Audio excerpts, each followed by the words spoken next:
Judith, how does the Stockbrokers and Financial Advisors Association view communicating financial advice online, and what advice do licensees give to advisors when engaging with investors online? Online space has obviously had a huge lift, particularly because of the pandemic. And I think it's actually been good for advisors generally, because traditionally advisors would see people in an office in, George Street or Pitt Street or Collins Street in Melbourne, if we're talking about those two capital cities. And everyone moved online, which was a really good thing. And there's been a huge push to being able to have a very good digital offer for clients. So in many ways, the movement online has been a fantastic thing because that's keeping pace with what's happening in the world generally.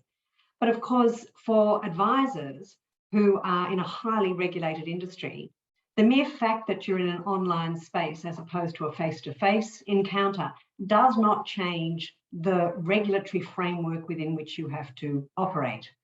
So the minute you're giving any form of advice, if it's personal advice, there's an enormous amount of regulation around that. You have to actually do a complete fact find. You can't give advice on any sort of financial product until you have a comprehensive picture of the client's own personal circumstances, objectives, risk profile.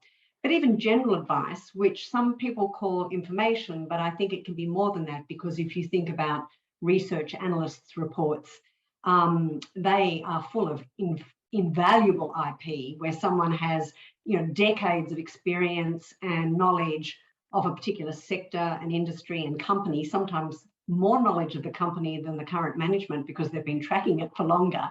So a research analyst's report is considered general information or general advice. But you still have to make sure that what you're doing is operating within the regulatory framework. So being online and engaging with people in social media, all financial advisors and stockbrokers will make sure that they're not doing anything that is outside what they're allowed to do in the regulation. And they all have compliance departments, don't forget. And compliance departments will usually vet things and make sure that things are okay before they go out. So there's some checks and balances in the system as well.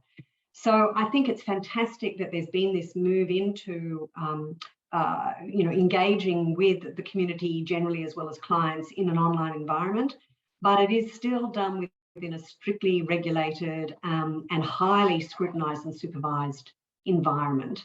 And of course, advisors and stockbrokers, like everybody else, there are some who are better at it than others, and others are dipping their toes in and becoming more familiar with it, and some won't ever feel entirely comfortable. But all of them will absolutely know what the regulatory framework is, and they won't step outside it. I mean, they would lose their livelihood if they did. They'd lose their license. Now, stockbrokers and financial advisors need a license to operate, as we know, and they must have sat a national exam and met legislated education requirements, but anyone can share an opinion on social media. Who do you think should be responsible for regulating the world of financial advice online? Clearly a government responsibility. And in fact, it was quite interesting because it was at the Stockbrokers and Financial Advisors Association conference where Minister Jane Hume said, "Buyer beware, we're not going to regulate you, do what you like." And she said that finfluencers were the same as the guy down at the pub or a taxi driver. Well, there's a few problems with that because, the taxi driver or the guy at the pub might only have one person listening to them, whereas obviously on social media, we're talking hundreds, thousands, potentially millions of followers. No one Googles taxi driver or guy at the pub to seek financial advice. And of course, the other issue, of course, is that people giving even opinion and commentary could be, well, them often making money, according to the number of views that they generate, that provides some sort of, income stream for them.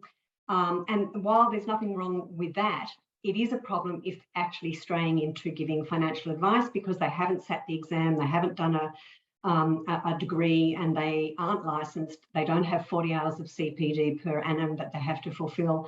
Worst of all, there's no consumer protections. I think that's the really big missing piece, that an unregulated social media financial advice world, there are no protections for consumers, which in the regulated world, there are significant protections.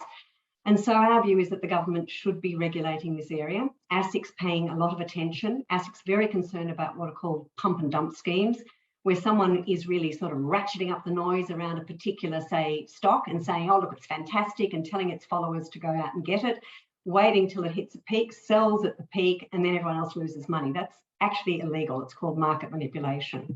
ASIC's paying attention in this area and has actually already stepped in a couple of times and gone into sort of online forums and said, this looks like market manipulation. We suggest you desist.